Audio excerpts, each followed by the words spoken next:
بسم اللہ الرحمن الرحیم۔ رجال صدقوا ما عاهدوا اللہ علیہ ومنهم من قضى نحبه ومنهم من ينتظر۔ صدق اللہ العظیم۔ رب اشرح لی صدری ویسر لی امری واحلل عقدۃ من لسانی یفقہوا قولی۔ آج اقبال کا یوم پیدائش تھا 9 نومبر، تو اس حوالے سے ہم نے یہ بیان کرنا تھا کہ اقبال ایک ایسا مرد مومن ہے کہ جس نے برصغیر میں پاک و ہند میں مسلمانوں کے لیے ایک الگ وطن کا نظریہ پیش کیا تھا، اور اس نے 1937 میں وفات پائی تھی، اور قائد اعظم کے ساتھ مل کر انہوں نے 1906 میں مسلم لیگ کو جوائن کیا تھا، اور اس کے انہوں نے 2 قومی نظریہ دیا تھا، اور الگ وطن کے نظریات کے ساتھ پاکستان میں مغربی پاکستان اور مشرقی پاکستان کا نظریہ انہوں نے پیش کیا تھا، اور انہوں نے خودی کا نظریہ دیا تھا کہ خودی ایمان کا نام ہے، من عرف نفسہ فقد عرف ربہ۔ اور پھر انہوں نے مسلمانوں کے لیے اس دور میں جو انگریزوں کے دور میں 1919 کی تحریک خلافت قائم ہوئی تھی، تو اس میں ترکوں نے جنگ عظیم اول میں جو 1919 میں لڑی گئی تھی،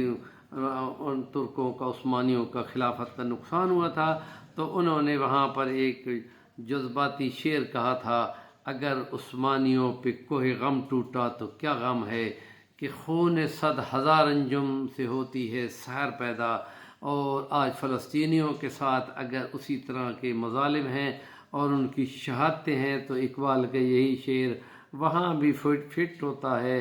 اور ان کو اپنی آزادی کے لیے قربانی دینی ہوگی۔ اور نوجوانوں کو وہ خودی کا فلسفہ دیتے ہیں، من عرف نفسہ وقد عرف ربہ، اپنے من میں ڈوب کر پا جا سراغ زندگی، اگر تو میرا نہیں بنتا نہ بن اپنا تو بن۔ تو اس لیے نوجوانوں کو وہ شاہین سے تشبیہ دیتے ہیں کہ کرکس کا جہاں اور ہے، شاہین کا جہاں اور ہے، پرواز ہے دونوں کسی ایک فضا میں، کرکس کا جہاں اور ہے، شاہین کا جہاں اور ہے۔ اور شاہین کو وہ یہ کہتے ہیں کہ وہ غلامی نہیں کرتا، وہ اس کا ٹھکانہ پہاڑوں کی چوٹیوں پہ ہوتا ہے، اور وہ کسی مردار پہ گدھ کی طرح نہیں گرتا، وہ تھوڑا سا نوشتہ استعمال کر کے شکار کر کے چڑی وغیرہ اور بعض چھوٹا سا شکار کر کے گزارا کرتا ہے، بلندیوں پہ اڑتا ہے۔ یہ اگر چلتی ہے باد مخالف سے نہ گھبرائے عقاب،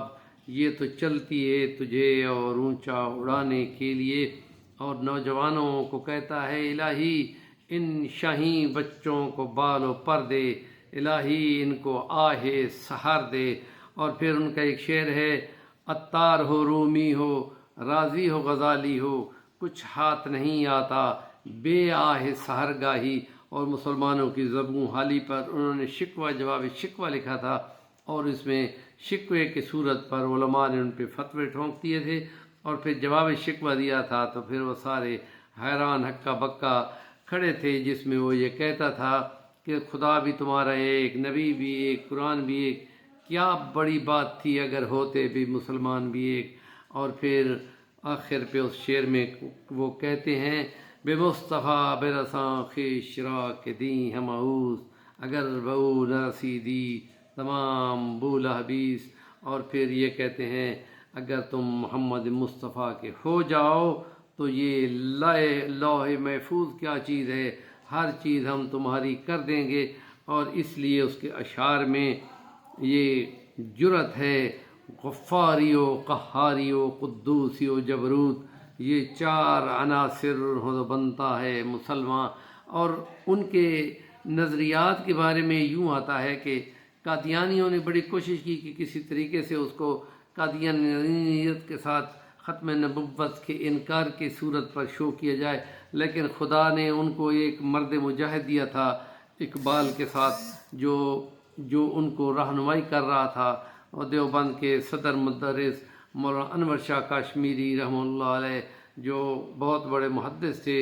وہ ان کی رہنمائی میں ساتھ رہے۔ تو ان کو ایک دفعہ انہوں نے کہا تھا کہ مثنوی جو مولانا روم کی، وہ کہتے ہیں اقبال روم کا شاگرد ہے، اور اس سے انہوں نے خودی کا نظریہ لیا تھا کہ جو نظریہ خودی اپنی پہچان اور پھر خدا کی پہچان، انسان کا مقام کائنات میں، اس کی ضرورت اور اس کی اہمیت کے فلسفے کو انہوں نے اجاگر کیا، اور پھر ایمان کی بنیاد پر وہ یہ کہتے ہیں کہ مصطفیٰ ہرگز نہ گفتے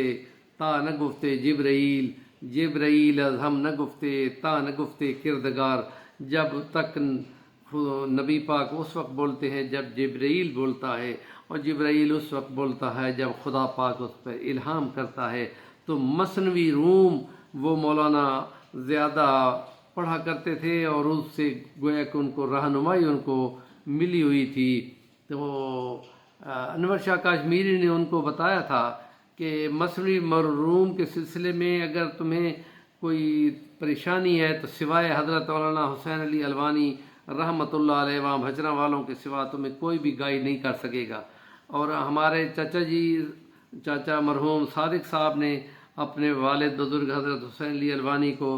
کسی مقدمے کے سلسلے میں لاہور ان کی رہائش گاہ پر لے کے گئے، تو جس وقت ان کے کان میں تو آئی ہوئی تھی یہ بات انور شاہ کشمیری کے ذریعے سے کہ وہ ایک چھوٹے سے گاؤں میں رہتے ہیں میاں والی وہاں بھجرہ میں، تو وہاں تک تو تمہارا جانا بڑا مشکل ہے، تو وہ پریشان تھے۔ تو اس دوران میں یہ ان کے جب گھر پہ جا پہنچے تو بڑی سے اونچے سے قد والے کھلے کھلے بڑے بڑے کپڑے، بڑا سا پگڑا باندھا ہوا، تو انہوں نے کہا کہ یہ جٹ آ گیا ہے کوئی۔ انہوں نے کہا کہ میں نے ملنا ہے۔ انہوں نے کہا کہ آپ کون ہیں، کہاں سے؟ انہوں نے کہا کہ یہ چٹ یار اندر دو تم۔ جو ہی ان چٹ دی تو وہ پیروں میں جوتی ڈالے بغیر بھاگتے دروازے پہ پہنچے اور کہتے حضرات کم از کم بتایا ہوتا ہم حاضر ہو جاتے، تو یہ آپ پہنچے۔ انہوں نے کہا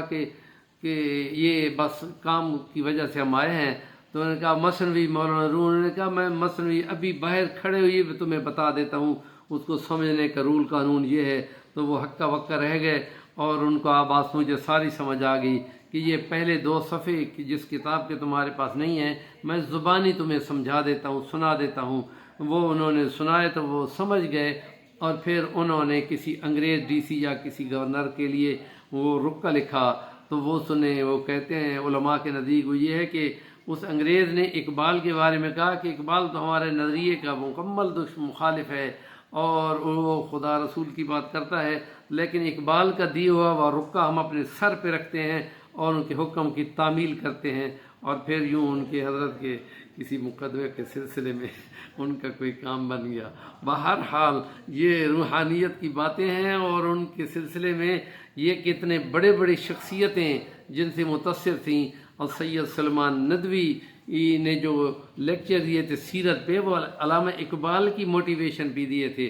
اور انہی نے کابل میں جاتے ہوئے وہ کہا تھا کہ حسین علی الوانی وہ فنا فی التوحید تھے، وہ قرآن مجید کی ہر لفظ اور ہر حرکت اور ہر زبر زیر سے توحید نکال دیتے تھے۔ اور سلم والی کے مقدمہ جو مناظرہ ہوا تھا مولانا حشمت مولانا منظور نعمانی کا، تو اس میں بھی وہ موجود تھے، تو اس نے بتایا تھا کہ مجھے کوئی مسئلہ نہیں ہے، میرے پیچھے اس وقت کا امام ابن تیمیہ مولوی حسین علی صاحب بیٹھے ہوئے ہیں، جس حوالے کا مجھے فکر ہوگی وہ حوالے ان کو زبانی یاد ہے وہ بتا دیں گے۔ تو نیکی کی بات کا ابلاغ ضرور کریں، اور نیکی کی بات کا ابلاغ کرنا نیکی کو آگے بڑھانا ہے، اور جو اس کو شیئر کرتا ہے آگے پہنچاتا ہے وہ ثواب میں پورا ثواب پاتا ہے۔ وآخر دعوانا الحمدللہ رب العالمین۔